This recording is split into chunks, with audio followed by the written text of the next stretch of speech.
Hello everybody, this is Grant, also known as the Collector 75. Welcome to one of my first third-party videos I've done in a while. I think I did Cool Tour, whatever his bloody name is, Tarn, a while ago. But other than that, I haven't really been buying a lot of third-party stuff because, to be honest, I sort of fell out of love with it, really. There was a few that was okay, but then what would happen is, especially where the third-party was like mimicking Masterpiece stuff, is that they'd bring out one, then Takara would bring out a better version of it. So I sort of stopped, really, and it was very expensive. I mean, you know, you used to be able to afford it. Some of the third-party stuff now, every figure is like bordering on the £100 mark, and to be honest, I'm not really into that. So I buy them when I see them cheap or if they really grab me. And to be honest, this figure I really wanted. Now, it didn't grab me as such, but I'll come to that in a moment. One figure that did grab me was this guy. Now, I probably have shown it off before, but this is the Sparktoys War Within Sparkus, or whatever his name is, their version of a War Within Megatron. And I love this. This is a great third-party toy. It just looks the business, feels great.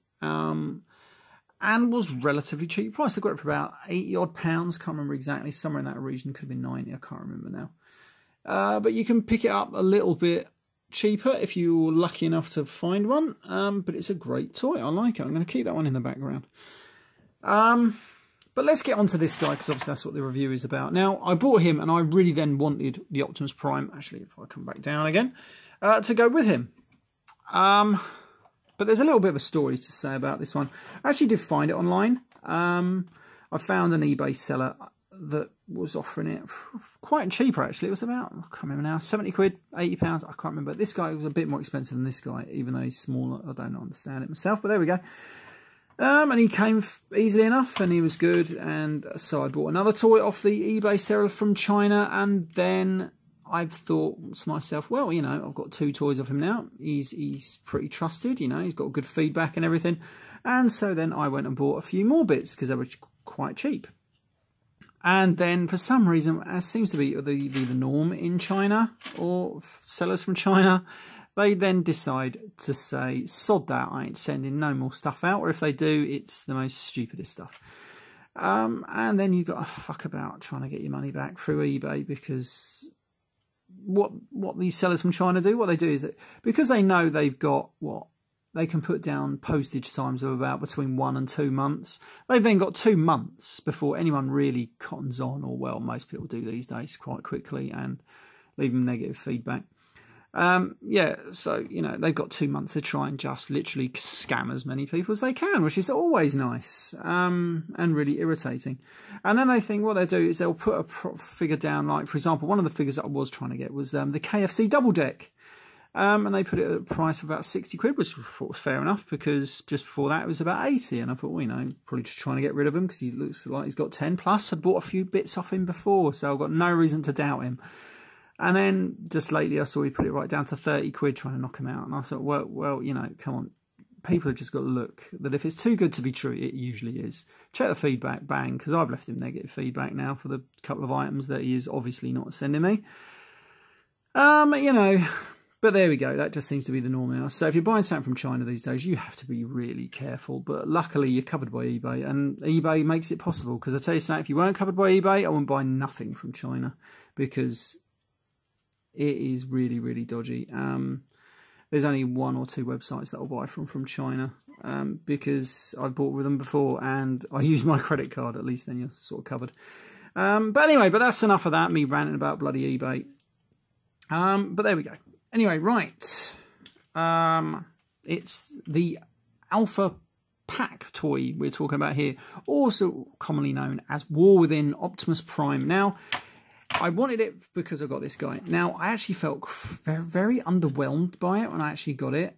I don't know what it is about it. There's something about it that just doesn't quite think that it's doing what it should do. Now, it has big chunky wheels. It rolls good. It looks good. It looks what War Within Optimus Prime looks like. Maybe that's the problem. Maybe it just doesn't look like Optimus Prime should. I mean, there's that picture over there. look like Optimus Prime. I know he looks like Optimus Prime out of the War Within comics, but maybe he's just not Optimus Prime. I mean, there's a couple of things, but I'll come to them in a minute. Now, I don't know whether this guy was cheap because there was a couple of quality control issues. I really don't know. Or maybe I've just mistransformed those arms, but you can see the screws here on this arm here, which is going to be his arm. On the pictures on the back of the box I was using just to make see how, because I knew these arms had a couple of joints where you spin them a couple of times. It's got them round the wrong way, so maybe they've just put on the wrong way round. It doesn't make no difference, just where you got the screws pointing out. And there's a panel down here that doesn't line up correctly. When you angle it out, it just doesn't want to sit there. You have to force it right in there, whereas the other one has the pin put through it correctly. This one just looks dodgy. Other than that, he's all right. Now, you can put the weapon in the back. You don't have to have it there. I don't really like it there, to be honest. He does come with a scythe weapon as well, which I've no interest in. I don't know why half these figures... I can understand him coming with a sword, because the old G1 toy did. Well, the Japanese one. But why are they giving these weird things? I don't know. Is it the games? I don't know. Anyway, right, let's get on and transform this. I mean, because there's not much to be said about this. I mean, he's got good chunky wheels. They feel plastic, but they look rubbery. I can't really tell. They're like a very hard rubber if they are. Very, very hard, but they're good and sturdy and do the job. You can open up this cockpit. I can't remember if I'm going to open it there. Why? I have no idea, because there's no seat or nothing. Well, there is a sort of a seat, but no one will fit in there. It doesn't really want to tab closed, so it just sort of hangs around. Let's transform it, shall we? Right, so the first thing I'm going to do is collapse this panel up into there. Come around here. It probably isn't. I don't know exactly what it's supposed to do first, but I'm just doing it as I can be bothered. And that fits onto there. Now, we are going to extend these legs. Actually, are we? Yes, we are. We're going to disconnect these arms first. Disconnect them from these little tabs just in there. Then we are going to rotate them out and around. Gets them out of the way for now. Then we're going to untab this panel from there. And that allows us now to push this little grey button in. And when you do that, if you do it right, if we separate the arms, legs even, we're going to... Oh yeah, there's a little tab, but you do want to get that out of there first. That would help. Then we're going to push that little grey panel in, and that should free up the leg. It didn't really work the first time I did it. Ah, there we go. It's a bit fiddly. But you push that grey panel in, and it does allow it. It works better when you're going the other way. You just push that on in there. And then we can just fold that down to the back of the leg, and it forms some nice detailing on the back of the leg. Then we come to the feet, just open out the toes and the heel spurt. Easy as that. Open out the toes and the heel spurt. Now, nothing happens with these wheels, from what I remember. They just sort of stick there. But there we have him, or his lower section done. And that is pretty much it for the lower section. Let's just rotate my camera up so we can see what I'm doing up here. Oh, bloody light. Stick back up there. There we go. No one noticed that. Right, so what we're going to do next is we are going to... I can't remember how to do this now. We have to start disconnecting some of these sections. That one disconnects out, and we're going to rotate that around. As you can see, it will bring his head out. You can disconnect this one, just pull it forward like that. Then we're going to give it a little rotation on that ratchet joint there. Bring it down, and then at the same time you can see there's a little panel here that is going to go into that little hole just up there. Just be a bit careful with it, and then just jam it into it. And there he is. There, he's got his chest section done. Now then, these arms. These arms are a little funny. I believe that's his elbow joint, so we want to rotate that around. We want to rotate this around. Now I'll put some Autobot insignias on him. Bring that around, and then that is going to just lock into there, which is always good. So, as you can see, we are going to rotate that out. It's like a weird little armour thing. Rotate his arm at the wrist around, bring it round, get that one out of the way, tab it in. Now the hands are tucked away in here. Just rotate them out. Rotate the hands around, close that panel back up. And do the same over here. If you can get it out. It's a bit of a couple of clearance issues, really. It doesn't want to go in. You're probably better off pushing it from that angle and then finding something to grab onto. Then just rotate it around and there's his arms done. Now he is leaning forward a little bit, so we're just going to angle him back just ever so slightly without me knocking down my bloody light again. And then we're going to come to the head now. I can't remember exactly how this goes. We just sort of angle it up and it just sort of stays there. Now, it doesn't look like it's completely flush to me, but it just looks a little off. I'm not exactly sure why that is. But there we go. I'm not too bothered. Anyway, right, so we raise that up. That rotates up and around. And then this just sort of, I don't know, just sort of hangs around the back, unfortunately. Here's a bit of back kibble. You can't really get rid of it. So it just sort of hangs around. A bit annoying, really. But that's your Optimus Prime, or the War Within Optimus Prime, and he's got some ankle tilts, and just, I don't know what it is. He will hold his gun, not very well, but he will hold it. I'm not too keen on it, to be honest.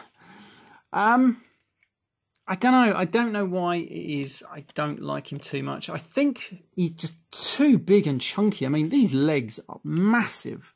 He reminds me more of Optimus Primal than an Optimus Prime. Like, I think this would be cool if it was an Optimal Optimus type thing, or the Primal Prime one, because it was the red G1 coloured version.